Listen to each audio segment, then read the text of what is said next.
and how I.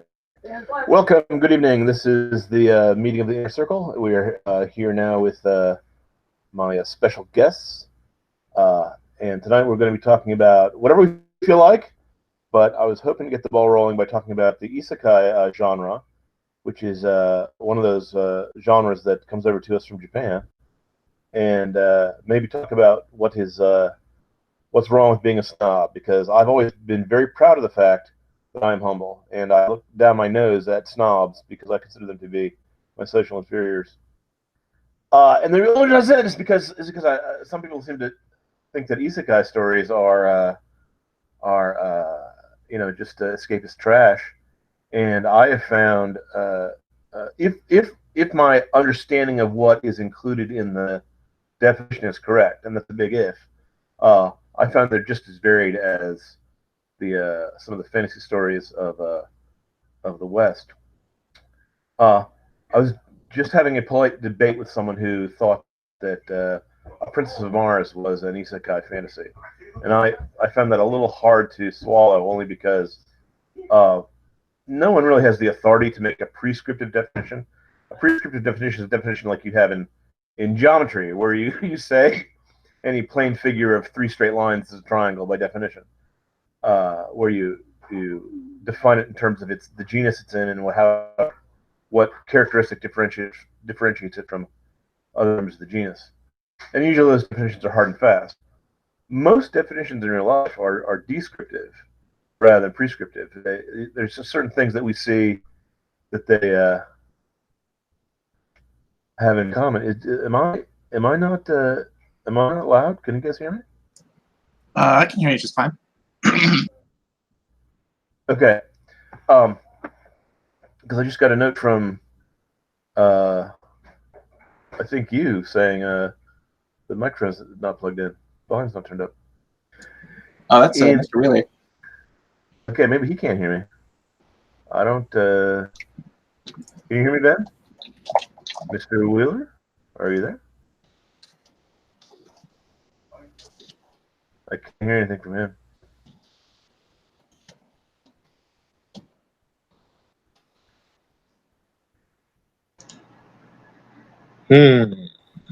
Aha. Can you hear me? Can you hear the others?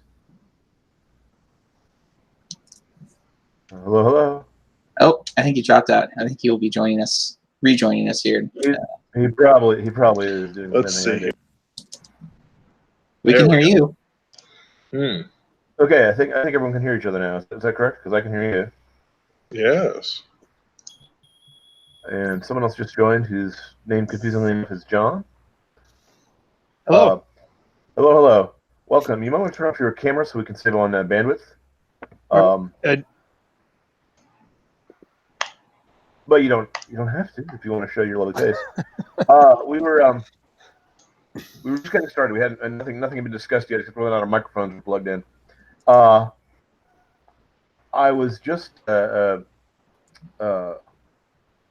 reminiscing on how pleasant it is that after science fiction being dominated by the American market for so many years, the faith, the banners of science fiction have been carried to other nations, and now there's healthy markets in Eastern Europe and in Japan, particularly in Japan, because we were discussing the genre of isekai.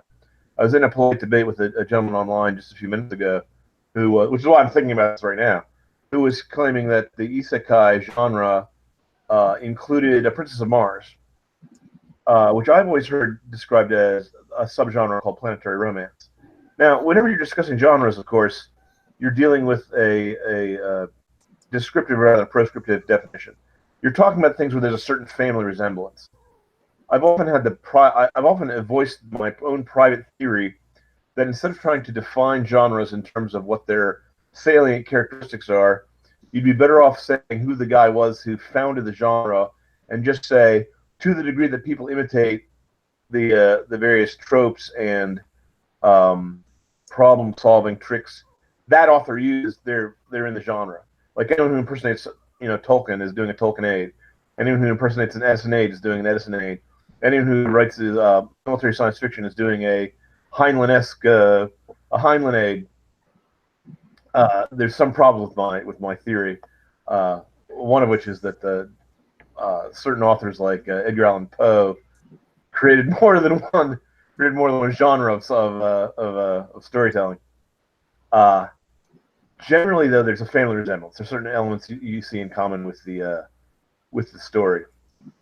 And the question is basically, while people complain about trying to define things and pigeonhole them in genres, it's really a convenience for the reader who, after he's done reading a certain book that has a certain flavor, mood, and structure, wants to read something else of that type.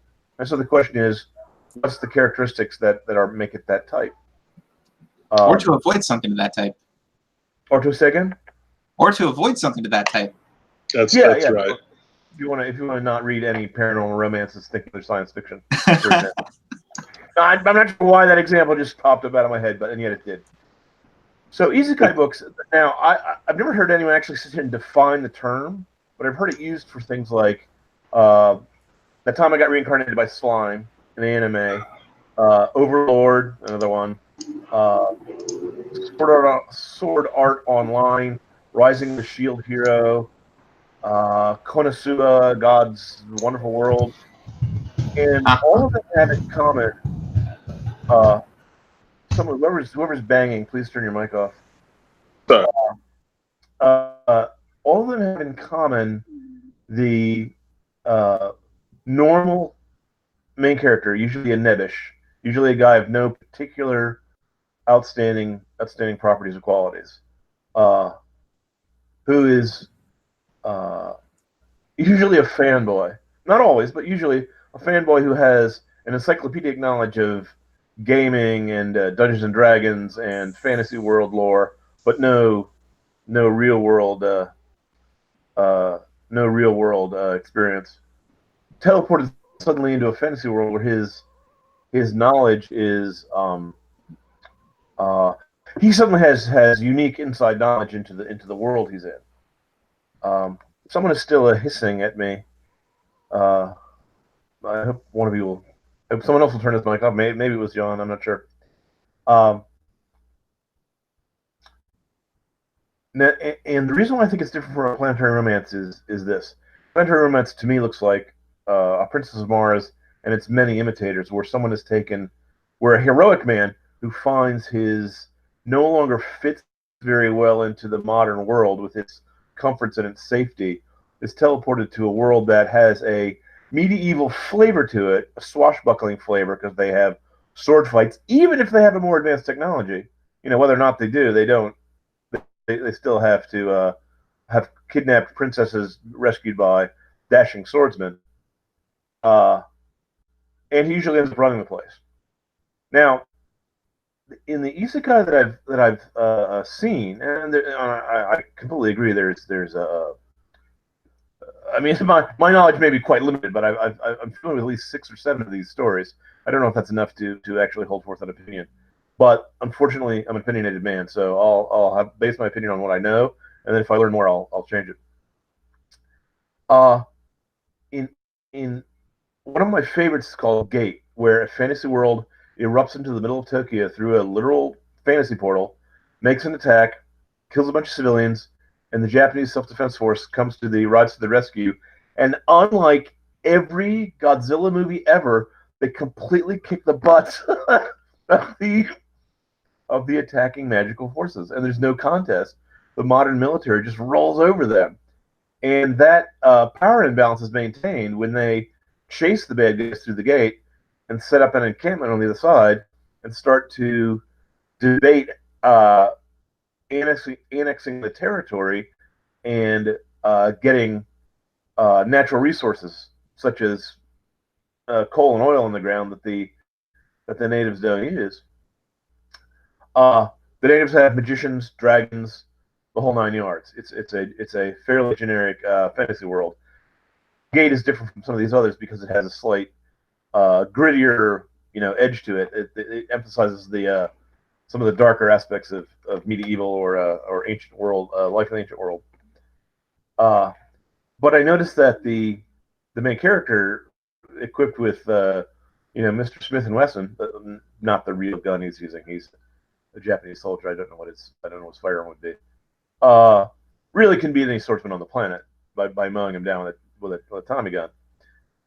Likewise, in the show Overlord, which I can't tell if the protagonist is meant to be a villain or an anti-hero or what he's supposed to be, a guy who was playing a lawful evil monster in a game, when the game goes offline, finds himself stuck in that world for real. And for a while, I thought the story was going to be about him trying to elevate the evil creatures he had created as a gamer once the thing turned real into more good, creatures, teaching the difference between right and wrong and so on. But it seems to be just a power fantasy. It doesn't seem to be going anywhere, at least as far as I've seen. The Tommy reincarnated slime is the same power imbalance, but the opposite approach. The guy apparently is dead in our world and is reincarnated as a very minor monster, which happens to have the ability to absorb any power of anything it consumes, and this doesn't seem to be any upper limit on what it can do. He never runs across anything that is a serious obstacle to him, but it's still charming to watch because he tries to solve everything the way you would think a civilized modern person would, by discussion and debate. It's very unlike Conan. And I've been reading, readers of my blog will know, I've been reading slowly through the Conan short stories and reviewing them. May I ask a question here? Because sure. I love questions. I had to look up isekai actually, and what came up was sort of a first-person genre of fanboydom, and they start out many as a labor of love of a fanboy writing his own version of the world if he was in it. Is that generally true? Because it said it. As best I can tell, the idea was, I saw a few stories like this back in the 80s, right when D&D was getting really popular, of people writing stories where game players got thrown into a D&D flavored world, a fairly generic fantasy background world. But I didn't see much done with that. And I would say isekai is that. You step through a portal and you're in a fantasy world where either, and I gotta be careful here, either you know everything, you know what all the rules are, which makes you really powerful there because you know more than the natives know, or you mistake it for a game world and it's utterly realistic and you get your butt kicked over and over again. Or if they play it for tragedy, if they play it for comedy, you enter into a fantasy type D&D world, and you end up doing a temp work because you're no more competent there than here. And I'm specifically thinking of ReZero is one where a guy goes to a world that looks like a fantasy world to him, and it's nightmarish. He gets killed over and over again, but he has the peculiar ability to wake up back in his previous save point with full memories of what's happened, and he's trying to find a way to get through the day without being killed by these super powerful monsters and villains that are surrounding him on all sides. That was actually rather dark and unpleasant, but very cunningly put together, and I would recommend it if your taste run to sort of grimmer stories. Konosuba is the exact same thing, but the guy's incompetent. But fortunately, he has a goddess who's also incompetent on his side. As you can see, it's a comedy. But in this, and in Shield Hero, and in Summon a Demon Lord, and in Overlord, all of them are specifically built on the mechanic of an online game or a D&D game. All of them have levels. They have character classes. They have a guild of adventurers who go up and down in ranks as they kill more monsters. Goblin Slayer is the same way, but Goblin Slayer is not, as far as I can tell, not quite in the genre because it's not a god. It's pure fantasy. So if I could interject a little bit, Sure, go ahead. Like the phrase isekai actually translates to a different world. So like isekai is world, isekai is different world. So the defining characteristic as far as things go is a person has been transported to another world. No. You're mistaking the literal meaning of the word they use to point to the genre to the characteristics that define the genre. Otaku literally means my house, but that's not what the word means. Queer literally means odd or unusual, but that's not the way we use that word in modern America. They're just using a term to refer to a genre, but the genre has to have certain characteristics in common. If it's just a guy in another world, then that covers almost all fantasy and almost all science fiction. I've noticed that a lot of it is directly connected to the power fantasy. Like there's a whole bunch of ones, like you've mentioned the good ones. There's this really bad one where like there's a generic moderate one that's like another world with my smartphone, but then there's another one that's worse where he has like the whole power fantasy, then he has the harem, and then he still has his girl from Earth who's not really his girlfriend, just his best girlfriend or whatever, and he wins battles by having her look up strategies in Wikipedia. And it's like you look at it, it's like It's something like that could be done cleverly though. I haven't seen that one, but it's analogous to Galaxy Quest, a movie I adore, where all of the tropes of Star Trek, including the ones that are absurd, are put in place by a race of extremely gullible aliens, and the old Star Trek analogy actors are teleported aboard and have to play out the roles that they used to live. That's also played for laughs. It's done as a comedy, but it had heart to it. It was a parody that doesn't make fun of the source material, if you know what I'm saying. Well, a loving parody rather than one that's nasty. So how John Carter of Mars though, which is a princess space romance, isn't it? It starts out with the guy being teleported to Mars, falls asleep, wakes up in Mars. Yes, exactly. And he has superhuman powers because he's grown up in Earth's gravity. Astral projected. Those elements are those elements do have are in common with many isekai elements. But there's one or two things that are different about him. First, he's a hero on Earth to begin with. He's not an otaku. He's not a living guy who spends his life bent over a computer. As far as I can tell, all the guys, including the main character in Gate, believe it or not, who's a military officer, are all game players who are familiar with the games they get sucked into. There's one possible exception of Rising of the Shield Hero, where it's actually a plot point that the guy gets sucked into a game that he's not familiar with, and he's looked down upon, he's sneered at by the other players who got sucked in. Here's the other difference about John Carter Mars. John Carter's a hero when he starts. He doesn't really have he does have greater strength when he gets to Mars, but he does not. He's not in a generic world, and he's not in a D&D style world. And he does have swashbuckling adventures, but he doesn't have any particular.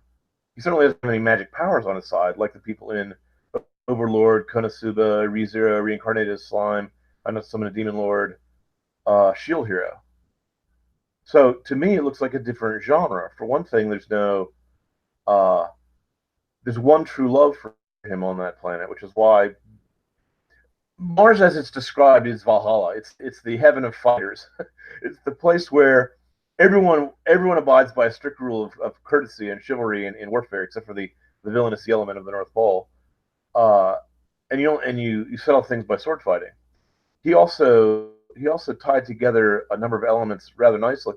I should mention, I reread this recently to my kids, and I was impressed with how well put together the world building is. Because Mars is an older planet and is dying, it's low on water and resources, and so even though their high technology allows them to live for thousands of years because they have solved all the secrets of medicine, they're in constant Darwinian warfare with each other between the barbaric tribes and civilized men of the cities, because they're all running out of food, they're all running out of resources. And so there's two things that I think are absent. One is the power fantasy is not quite the same.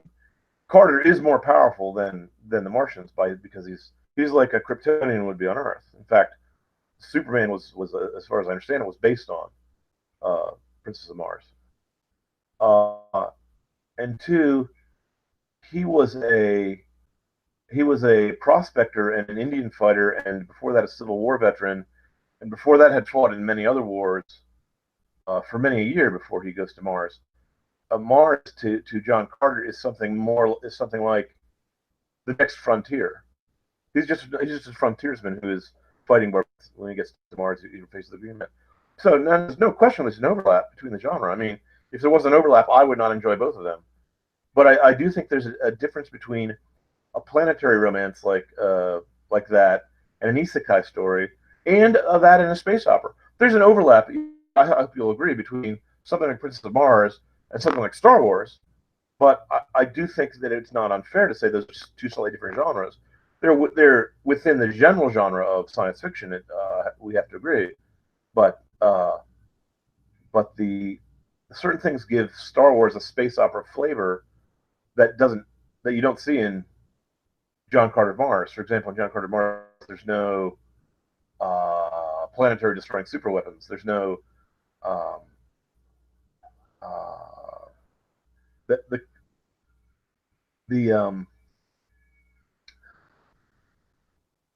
I agree. I think you've made your point really well. One of the questions I have for you then is, what about Edge of Tomorrow? Live, Die, Repeat. Because that sounds exactly like an isekai, right? The guy ends up in a video game, right? He when he dies, he wakes up, replays it. I can't comment because I haven't seen it. But ReZero, I think is the name of the one. I could be mistaken. Where the guy, every time he dies, every time he gets killed, he wakes up again, back in an earlier reset point. And that's the one I said was kind of grim and dark, but I thought it was really well constructed. I thought it was really well put together because it has a mystery. The other characteristic I think that all isekai have in common, at least the ones I have seen, is that the fantasy world you're stuck into is deliberately generic. It's deliberately one which has an adventurers guild, monsters, levels that you go up, and so on and so forth. You might make an exception for ReZero, which I've mentioned several times now, because that one actually has a bit of its own flavor to it. Otherwise, I think all these stories could take place in different continents on the same world under the same laws of nature, as best I can tell. And Record of Lodoss Wars could be taking place, next door. Okay. The only reason I asked is because the hero in Edge of Tomorrow is a military man. He's not like a fanboy. It's not a situation where keep in mind, a genre, in my opinion, is like seeing a family resemblance in a group of people, and you say, "Oh, those guys must be related." But sometimes in a given family, there's not everyone has the same nose, so they generally have some features in common. Genres are always going to have a gray area, and there's always going to be a bit of debate as to what particular thing fits exactly where. For example, one of my favorite planetary romances, I think the writer did not necessarily intend to be a planetary romance, which is what I think the on the nose name, the poorly named Planet of Adventure series by Jack Vance. It's 4 books.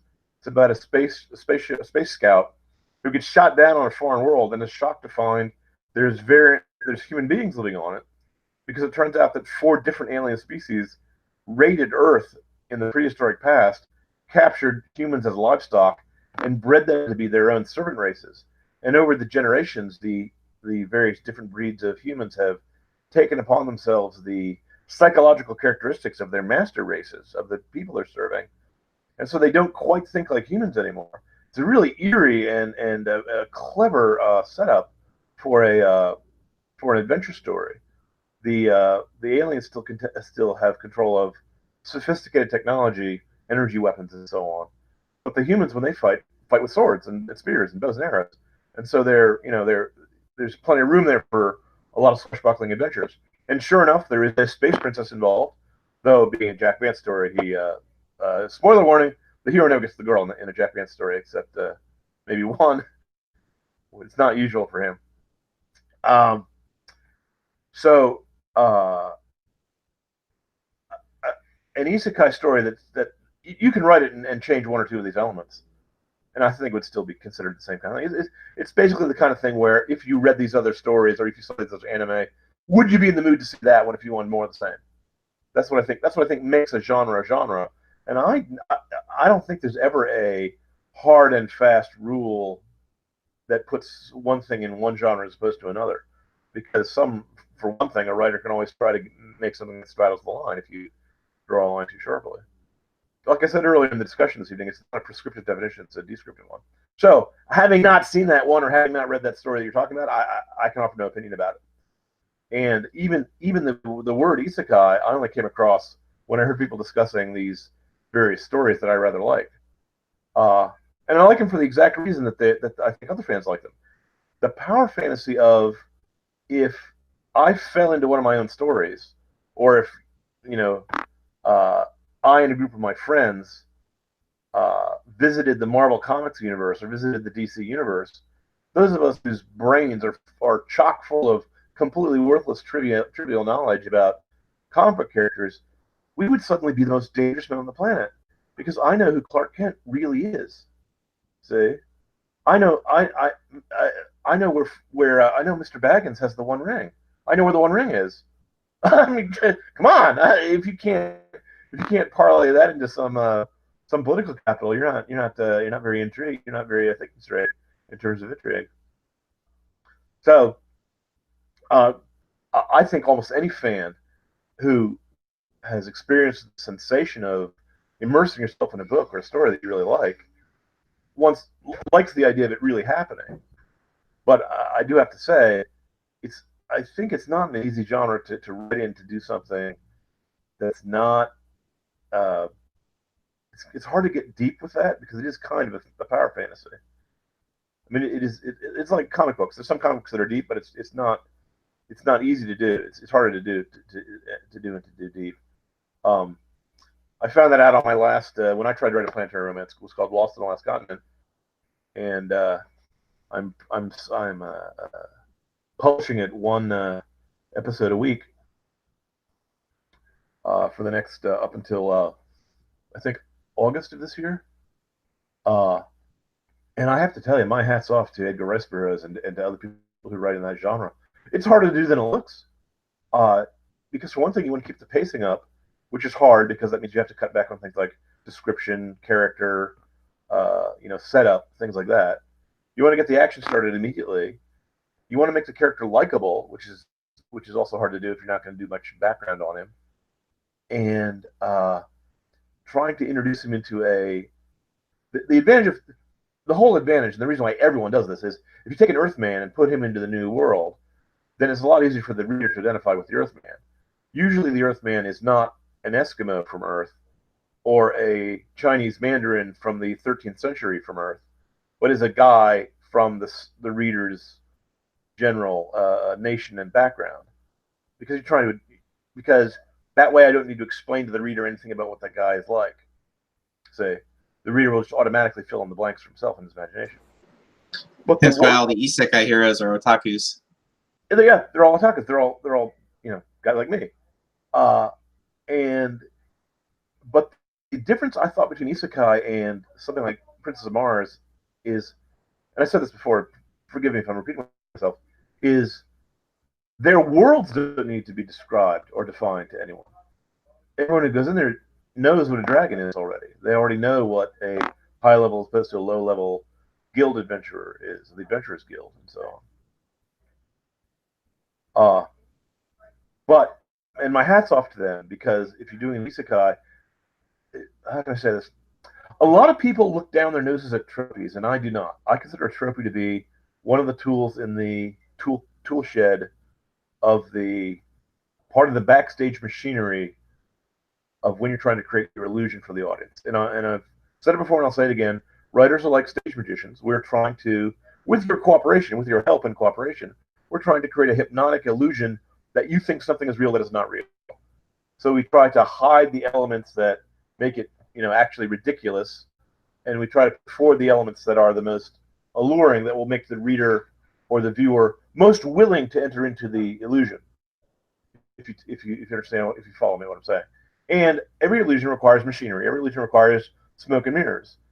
And what tropies are is shortcuts where a writer has discovered a way to effectively do something that otherwise he has to explain.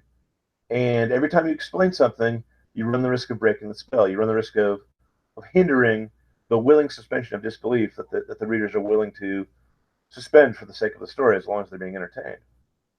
And I gotta say, it's really a tricky trick, because the moment they stop being entertained, all the flaws, which have to be there because you are making up something that's not real. I mean, in science fiction and fantasy, you're making up a whole world that is not real, not just one or two people that are not real. The flaws become obvious, and it's like being infatuated with a girl or not being infatuated. If you're infatuated, you just overlook the flaws. I perfectly well know what the flaws are in a TV show like Gilligan's Island. I know how unrealistic it is and how ridiculous it is, but it's a comedy, so I'm willing to suspend my disbelief for the sake of the laugh more than I would for a detective story. In a detective story, if the writer doesn't play fair, if no one committed the murder, the guy just slipped on the stairs and choked on a fishbone, that he's cheated the unspoken contract I have with him. In a detective story, you have to play fair with realistic details and realistic things that are possible and impossible. And so having the main character killed by, I don't know, teleportation, when you otherwise have set the mystery in a world where there is no such thing as teleportation, that's just not fair. That's just not playing the game of the role. It breaks the suspension of disbelief, and you suddenly see the flaws. The infatuation ends. So the point of the writer is to try to get as many people as he can in the readership infatuated with his main characters.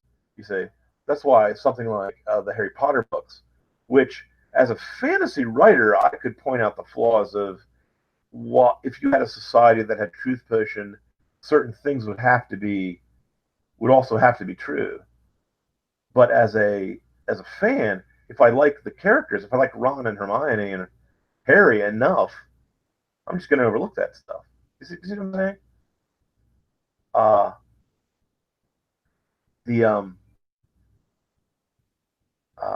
am I going to tie this back into isekai? I'm not sure where I was going with this line of thinking. What was the last question I was asked? With an isekai, you've got. Oh, excuse me. I was talking about tropes. People complain about tropes because they've seen them before, but usually a trope is something that solves a problem for the reader and the writer. Such as, for example, the trope of having your superhero have a disguise, especially if he is a mild-mannered reporter, is very clever, because that way the reporter or the other guy in disguise can walk into the scene and, if he's a reporter, ask questions. And it's not going to seem artificial for a reporter to be asking questions to tell the reader what's going on, or to have a guy sticking his nose in his business when he's got no business being there, because reporters, at least back in the day, made things their business that weren't anyone's business. They were supposed to be, sleuths or bloodhounds looking after. And again, back in the day, back in the 1930s, if you wanted to go anywhere and find out exactly where the crime was being committed, being a newspaper guy was maybe even better than being a cop, because if you were a cop, you were on duty, and you couldn't just go run off, change into your tights and cape, and then go fight crime. Because of course you have to punch a time clock. Your sergeant, your desk sergeant would have to know where you were going and stuff. Private detectives don't have this problem, so that's why something like the Martian Manhunter can be a private detective. But Spider-Man works for a newspaper. Superman works for a newspaper. The Question works for radio, and the Green Hornet not only works for a newspaper, but he owns one, so he can go poke his nose in anywhere. A lot of let me take another trope also from comic books. The trope of having the guy be independently wealthy. Very easy, because it solves a lot of problems for the reader and the writer. You don't have people wondering, well, how can he afford a bat computer and a Batmobile if the guy's, well, he's independently wealthy. That's how we can afford it.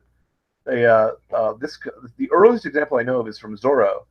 Zorro had his version of the Batmobile was a big black horse called Tornado, and he lived in his bat cave was a silver mine, and because he was digging silver out of the ground, the Don Diego de la Vega was perfectly wealthy. And if he stayed up late sword fighting with incompetent Spanish guards, well, he's he was a lazy playboy, so he could sleep in late. No one's going to complain if Bruce Wayne sleeps in late. Who's gonna complain to his butler? You see. Now, the lovely thing about tropes is you can deliberately violate a trope, go against it, cut against it, in order to create more tension and more drama. If you want to create problems for your character rather than solve problems for your character. When I say solve problems, I mean actually solve the storytelling problem. For example, in every story, there is a strong temptation to engage in what we call maid and butler dialogue, where the butler says to the maid, as we both know, Lord Falderall, for whom we have both been working for 10 years, has a strange habit of every full moon disappearing for 3 days. And the maid would go, yes, we both know that, and we've known that for the last decade.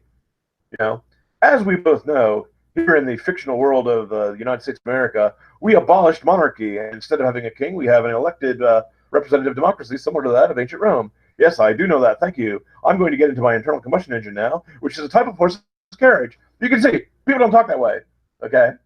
But you have to if you're telling a story set in Fantasyland or the far future year 2000, you're gonna have to stop and say things to tell the reader what an internet is, what a flying car is, or how it works. A tropey is something that elegantly solves a problem. Having a character be an amnesiac is a tropey that I not only love, but I've done over and over again. I think I've done it in practically every book I've been in, because it gives me an excuse to have the main character find out something at the same time the reader finds out. So it's really easy. If a guy doesn't have a memory, he goes around asking people questions. Who am I? What's going on? See? And then the reader feels complete sympathy for the guy because he lost his memory. Having the main character be an orphan is also a tropey I like. A lot of my favorite stories star orphans, because if you're an orphan, you can't go to your dad and say, "Hey, Dad, help me out. Solve this problem for me." You have to come up with some reason why the main character doesn't go to the police. If he's trapped on Mars, though, or if he's fallen into Fantasyland, he can't go to the police because there are no police. If the police are corrupt, he can't go to the police because the police are the guys who, are in on it. They've already been taken over by the brain slugs or something. You can't trust anyone, and so on for various other tropes. They make certain storytelling points easier to put across. The big advantage of space opera over science fiction, and also, I hate to say it, the thing that makes it more shallow, is you don't need to explain anything in a space opera, because the reader or the viewer is expected already to know certain basic assumptions, such as they never describe what hyperdrive is in Star Wars or how it works. They don't have to. Everyone who reads science fiction knows you get into it, ship it, the stars blur and it turns into a tunnel, and the Millennium Falcon swoops away and is in the fourth dimension or something. No one has to be told what a lightsaber is in Star Wars, because you see it on screen. It's an energy sword. It looks cool. It buzzes. It glows. Who cares how it works? You see what I'm saying? But in a science fiction story, like, I don't know, what's one that I thought was really science fiction-y? Not Plan 9 from Outer Space. That's not the one I'm thinking of. Starship Troopers? Starship Troopers, the movie, was, I thought, maybe the worst movie ever made. Not the movie. Nobody cares about the movie. We hope it's buried and died and forgotten. Starship Troopers is a good example for the book, because Bob Heinlein does stop and have lumps of exposition. But since he's writing in the first person, you understand that it's something that his main character is fascinated by. He also doesn't have Spacesuit Will Travel, where he has like a 2 or 3 page description of how a spacesuit works, and his writing skill is sufficient to just make it a fascinating thing to read. And it's all hard science fiction, hard as nails. Well, he also uses his I was gonna say, he has that kind of main butler talk, but he uses his professor, the teacher, basically the ROTC teacher, as his both kind of as an author stand-in for getting across philosophy, but also as giving the background of the world and the political structure and all that. Yep, because the guy's in class and he's learning it. It's someone having an amnesiac. If you have a young hero or a student who is going to his teacher, yes, that's also is a tropey, and it's done to solve a problem. I myself usually am very wary of times when a character is obviously speaking for the author, because I, as an author, like to prefer tricking tricking my audience into thinking that these people are real. And if you see my hand, up the puppet's back, or if you see the marionette strings, especially if the person acts out of character, then it breaks the suspension of disbelief. I'll give Heinlein a pass because A, I read those books when I was very young, and B, I also like the speeches. See, I don't mind the author climbing up on a soapbox if he gives a speech that agrees with me and confirms my basic beliefs. But in terms of artistic merit, it's inferior to have a character stop and give a speech about how the world works. I notice one of the masters of this, and he's usually overlooked as a master of it, is Tolkien. Everyone compliments his world building, as they should, because I love stories that have like timelines and genealogies and maps and stuff like that. It shows the author really sat down and made a realistic, a world with a lot of detail in it. But I noticed there's almost no huge exposition blocks anywhere in the Tolkien. The most you get, the closest thing you get, is the Council of Elrond, but that is them debating what to do about the ring, them debating what the political and the historical setup is as to why it's important and what they're going to do with it. And the reason why they're going through the information is because not everyone there is familiar with what's going on.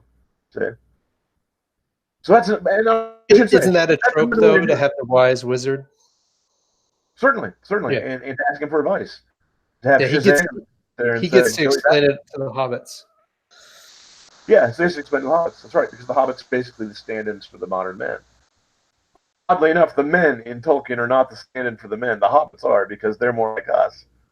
They have the same type of Edwardian, countrified gentility that we all have, right? As squires, and at least I'm an esquire. So, yes, it's very English. It is very English, and it's also very Roman Catholic, which I appreciate. But he doesn't stop and have many of just blocks of exposition like Heinlein does. At the risk of seeming to toot my own wife's horn, I have to say, my wife also, she's both an editor and a writer, and she knows how to stick elements of explanation into very ordinary seeming bits of dialogue and description in a way I think is really skillful. Spoiler warning: I have a vested interest in my wife because I love her. But even if I didn't, I think I'm objective enough to recognize talent when I see it. She's someone who does a good example of that. So the point I was driving at, and the moral of the story is, a lot of people are afraid of tropes. They think, oh, I can't do this because it's been done before. Well, listen, everything's been done before. The only guy who was ever original was the guy Homer was stealing from. And since we don't remember his name, and since Homer killed him, I don't think we need to worry about that guy. No, I'm kidding. Homer did not actually kill him. The Aeneid is a takeoff on the Iliad. And the Aeneid's a classic. And Paradise Lost is a takeoff on the Aeneid, flipped on its head. And so on and so forth. But the elements, originality in storytelling is not based on whether or not you're going to, how can I say this? Let me use an analogy. If someone asks you to cobble a shoe, you're not going to be original for the shape of a shoe. It's got to fit a human foot. If you make it to fit a foot that's not human, then the men in black will come investigate you. Okay? But within that range, you have everything from a work boot to a ballet slipper to a stiletto heel to a slipper to anything else you might want to make, a dress shoe to a wingtip shoe. The element you have control over, the creativity is not in the tropes. The creativity is in how do you use them. How do you use the tools in your toolkit to create the effect you're trying to create? And if you do something that no one's done before, the fact that no one's done it before, no one's going to care. At least I'm not going to care about that. The question is, do you do it in a way that's engaging and that is thoughtful. Now, people often confuse originality with trickiness. I do not think, speaking as a writer, that writers are very original. I'm not speaking of any of you gentlemen who write, but I mean, I know who writes. Uh, but I'm just speaking of myself here. But trickiness is a quality that all writers have to have. What? And here's the difference. Here's what I mean by that.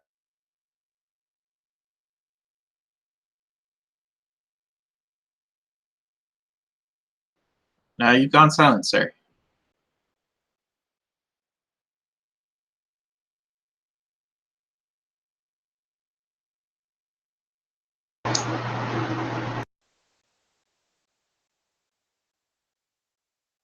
And just as he was about to reveal his dread secret, the man is a master. Wait. Can I be heard? That's a good question. I can hear you, sir. Okay. Yeah, I hear you as well. Okay. Well, that's quite the cliffhanger to leave us off on. I know, right? I'm imagining he was perhaps speaking, waving his hands, ready to deploy the mystery, and then must have yanked his microphone out. Or it's something like it's like a JoJo thing, to be continued. Da da da da da da da da. And it's like, oh no, I've seen this episode. Hello. Or maybe it's like the Screw Tape Letters. He Can you hear got me? so. Oh, I don't hear anything from them.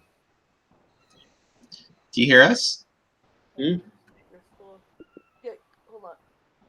We're hearing you faintly. Now I hear them. They just came on. Why did you turn what down? I don't know. Can you hear me? Hello. Can you hear me? Yes. yes. Though you look like a woman with a nice parasol or fan. I've transitioned. I've decided that gender is a social construct, and that I now identify as a robot, and I will crush all you humans beneath my iron feet. It's a good thing we're sexually deviant enough to be into it. Excellent. Into robo crushing. Exactly. Man, I'm so disgusted with the internet. It just unleashed the entire floodlights. I mean, I'm sure there were people who were, into robo crushing before, but now they're everywhere. My computer blew up. I was in the middle of a long rant about something. Who cares? And I don't know where I was at when I went blank. What's the last thing you remember saying? Yeah, that's what. Yeah, but you were on my side. I want to know what these guys heard. Well, you were basically comparing storytelling to music and saying that because you need tone and tonality, that your various tools in writing are necessary to get there. And so if you just get rid of your tools, it's like atonal music. At least that's what I was getting out of it. My perfect robot brain does not recall anything along those lines. So I suspect that you are practicing deception, but as a perfectly logical being, I don't know what that is. So I will simply, because of Asimov's rules, will simply obey anything you say. I was saying the difference was between trickiness and originality. When you set up a trick in a story, when you set up a plot twist, you set up the reader's expectations to go one direction, and then you head fake them and go another direction.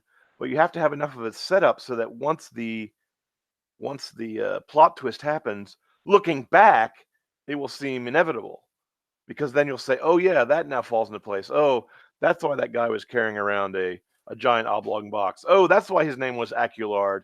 Oh, that's why I never saw him during the day, because he was a pizza salesman who carries pizzas in a coffin." Or whatever the trick is, whatever the kind of subverting expectations that I actually disapprove of is when people use the God-given power that was given to artists by the angels, not to subvert, not to play a trick or a plot twist within the story, but to criticize the social education of the audience, and to do something which implies, without coming out and saying it, which implies that the audience is in the wrong for expecting this to happen this way. And there are certain authors who are woke, who think they're doing a great service by having a black main character like Ursula K. Le Guin had in the 1960s, like Robert Heinlein had in the 1950s, or a female main character like Virgil had with Camilla, uh, like the Bible had with Eve, and they think they're doing something original. What they're actually doing is criticizing the racism or the alleged racism and the alleged misogyny of their readership. They're wagging their finger at the reader. That's not subverting expectations. That's not anything. That's social commentary disguised as writing. And it breaks the suspension of disbelief. It makes it no matter what social commentary you yourself agree with. And like I said, I've read Bob Heinlein and I agree with his social commentary in Starship Troopers, but not what he writes in Stranger in a Strange Bed, for example. But in both cases, he breaks the fourth wall by having either a professor or a lawyer stop and say, "This is what I think. This is the moral code that I think all reasonable people should adhere to." Leave church. Well, okay, it's not really your job, Mr. Entertainer. And I have to parenthetically say, it's odd coming from Heinlein because he himself is the guy who I think best put into words what a writer's role is in society. He said we're in the clown business. He said we're competing for our readers' beer money, so we better darn well be entertaining. We're not being paid to be teachers. We're not being paid to be professional lecturers. Occasionally, especially for science fiction readers, you can put in scientific tidbits and little bits of fact that to lend to your verisimilitude that are also interesting in and of themselves. Or at least I should say, rather, the science fiction audience will find them interesting in and of themselves. That's what the whole genre of hard science fiction is kind of premised on the idea that you can find readers of that kind. Sadly, as readers of that kind become less numerous or less willing to spend their beer money, you're going to get less hard science fiction, which I think has been happening for the last 10 or 20 years now.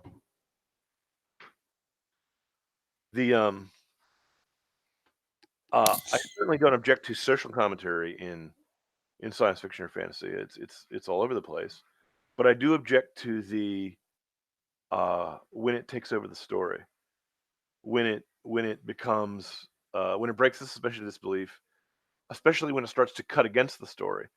If the logic of the story goes one direction and the social commentary goes another direction, it's just terrible. Let me give you an example. I don't mean to pick on this guy, but it's the example that stuck out in my memory as being the most obvious example I've ever seen, even though it's not a very famous example. A guy named Leo Frankowski wrote a rather long-running series, and I thought rather good series, not great but good, about a guy who, because of a time travel accident, lands in Eastern Europe in the 1400s, and he's only got a few years to stop the Mongol invasion that's coming. And he's an engineer. In fact, the books were called The Cross-Time Engineer. So he uses his Connecticut Yankee knowledge to try to get as much military engineering into the hands of the natives of that time as he can, as quickly as he can. And he finds that he has to go along with their social mores and their trophies in order to get everyone even to listen to him. So he basically becomes a nobleman. Now, the irony was that the character, I don't know about the author, but the character was a socialist from, Eastern Europe. And this was back before the fall of the Berlin Wall when this was written. And so he still believed all the socialist dogmas. Well, there was a chapter in just the middle of the action where the whole plot stopped. And for an entire chapter, I happen to remember it was chapter 15 of the book I was reading, he just gave a lecture as to why the government's role properly included socialized medicine for everyone. Even though there was no socialized medicine in the Middle Ages where the guy was, no one had brought up the topic to him. It didn't have any effect on the action, and I just thought, where's this guy's editor? Because it was just a speech. It was just a stump speech stuck in the middle. It wasn't even disguised as a lecture from a professor like Heinlein would bother doing.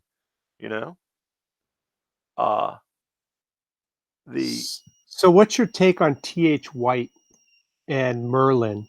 Because I'll tell you, I recently finished that up again, and that he gets really pedantic towards the end. Unfortunately, you're asking me questions that are too difficult for me because I haven't reread that book since I was 8. so I barely remember it. I don't recall. I don't recall Merlin. The only thing I remember about him is that he lived backward through time, and he turns Wart into a fish and makes him an ant and puts him in an ant colony. The ant colony was clearly, even as an 8-year-old, I could see it was him mocking socialism. Everything that's not mandatory is obligatory, I think was the motto of the ants. But I can't comment about it because it's another book I haven't read. But I thought it was okay because he worked with it throughout the entire story. So it's not like all of a sudden he's like, you know what, guys, I know we're preparing for the Mongol horde, but let me tell you about socialized medicine. I'm Yeah. gonna let you finish. But instead, it was like lectures throughout. Well, and he was. I mean, the reason why he put the wise old wizard character in is so he can tell people what's going on. You know. I Yeah, actually it was. thought- Yeah, Sorry, go because usually he doesn't solve the problem. In fact, I would say it was not until D&D became a thing. I can't recall any time. I can't recall any story before, let's say, Wizard of Earthsea by Ursula K. Le Guin, where the wizard actually solved the problems instead of standing by and telling the hero what to do. You know, and making the wizard a main character was an innovation. Making the wizard school at Roke into a school. Surely wizards have to go somewhere to learn. Also an innovation. At least I'd never seen it before. Interesting. Yeah, I didn't even think of that. Yeah, they're always sort of the stand-in for Grace, and yeah, they weren't the main character. Well, and Gandalf is an angel. Gandalf is a messenger from the Blessed Lands, so he's supposed to be. But then again, he also sword fights and he also throws grenades. Well, pine cones. So does Saint Michael. But he also gets swept off stage in order to. That was actually cleverly done. Because when I read that as an 8-year-old, I was crushed. I was like, Gandalf, no! And it drew the party together, and there had been who had been bickering before that, and he joins Spock from the Star Trek movies as a guy who's been to the land of the dead and come back, like Arthur and Odysseus and who else? Dante. He's also got some of my favorite party lines. You shall not pass. He is. That's a particularly good one. I saw a funny version of that where he was standing in Dumbledore's place talking to the students, and they were a little surprised that on the first day of classes they were all getting an F because they shall not pass. I thought it was hilarious. I have a simplistic sense of humor. So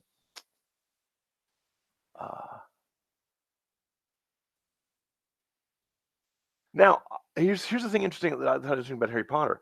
It reminds me of isekai and of space opera, but not of Lord of the Rings, not of Conan stories, and not of anything like that, because the Harry Potter takes place in a world that is close enough to ours that even a non-fantasy reader does not have to make any leap of the imagination to get involved in it, to understand it. It basically takes place in Halloween land. All the monsters you see on Halloween, you rarely does a little kid come to your door and ask for candy that you have to ask him, well, who are you? I mean, I do nowadays because I'm an old man. If they're disguised as a Pokemon or something I don't recognize. But otherwise, everyone knows what a witch is and what they do. Witches are girls in pointy hats who cast magic spells and fly on brooms. And by having a magic school, she did the same thing Ursula K. Le Guin did, except she had soccer in the air, which is funny because Potter is not actually an otaku like most of the readership would be. He's a jock. He's a sports star. Well, he was kind of a shut-in. I mean, maybe a forced shut-in, but he was a shut-in to begin with. Literally shut into a closet. That's true, and he had glasses. Yeah. You're right. But it's I actually love the Potter books while hating the author who retroactively made Dumbledore gay for no particular reason, because it's an example of how to do character development right. You see, if you want people to feel sorry for your main character, kill off their parents in the first chapter, preferably in the first line. Slan by E. Van Vogt, one of my favorite books, stars John McCross, an orphan who's killed. Frodo Baggins, his parents are dead. He's an orphan. Peter Parker, his parents are dead. He's an orphan. Clark Kent, everyone he knows and all the biological life forms on his planet and everyone except for his dog Crypto, all dead. Oh, never mind. He's not an orphan because he didn't know any of them. And by the way, Ma and Pa Kent saved the Earth. Because if the Waynes had raised that boy, not only would Joe Chill have been burned to death by 7-year-old Clark Kent's laser eyeballs, but he would have just used his great powers to make money and maybe donate to the Wayne Foundation for charity. See? What I would like to see is if baby Clark Kent had been found by Harley Quinn, the insane psychologist at Arkham University, because then she would dress up like a clown and use the invulnerable baby to commit crimes. She would tickle him to get lasers to come out of his eyes so she could burn through policemen. She'd hold him by the ankle and spin him around her head, and she could fly by throwing him and then catching him really quickly. I understand that works. And anything that she smashed the baby into, doors or cars or policemen, would just be destroyed because he's made of invulnerability. His skin is invulnerable. He could fly. So he'd be Mjolnir. He'd be Mjolnir. He would be Mjolnir. He would be baby Mjolnir. And she could fly just by clutching the baby in the baby carriage. And she and Mr. J could just have a blast. And how would you catch him? Who's going to get a kryptonite pacifier? Who's even going to think of that? No, it's a great idea. The Joker would. The Joker would probably think of that. The Joker's on his side. This is his girlfriend. I'm talking about the Joker's girlfriend. Yeah, but the Joker likes to screw with his own minions too. It's easy to play tricks on a baby. It's hard to survive if it's a flying baby who can shoot lasers from his face and see through walls. I want to know why no one has done the alternate universe where the Wayne family raises Superman. Oh no, it's been done. It's been done. Okay. It was called. Snoop goes down into the Batcave after his parents are killed. He realizes that he can hear the bats talking with his super hearing. He can see in the dark like they can, and he can fly. So he must be a giant super bat. And I believe since all of Batman's rogues gallery are just people dressed in costumes, he cleans them up in an afternoon. I think it's what happens. I'm sorry, unless you've got Lex Luthor or General Zod, you're not going to stop Soups. But I don't care how smart the Joker is, even Mr. Freeze. You're not going to, So in any case, 9:00, time to go. I hope I was not boring. I hope that you guys were entertained, and thank you for your contributions and thank you for coming by. You're welcome. Thank you. Oh, Kindly. hey, by the way, before you go, are there? I heard. Yeah, because I'm trying to hit the button to make it so it's no longer live, and nothing's happening when I do that. Ah, Wait, maybe this is the button I hit. I was gonna say,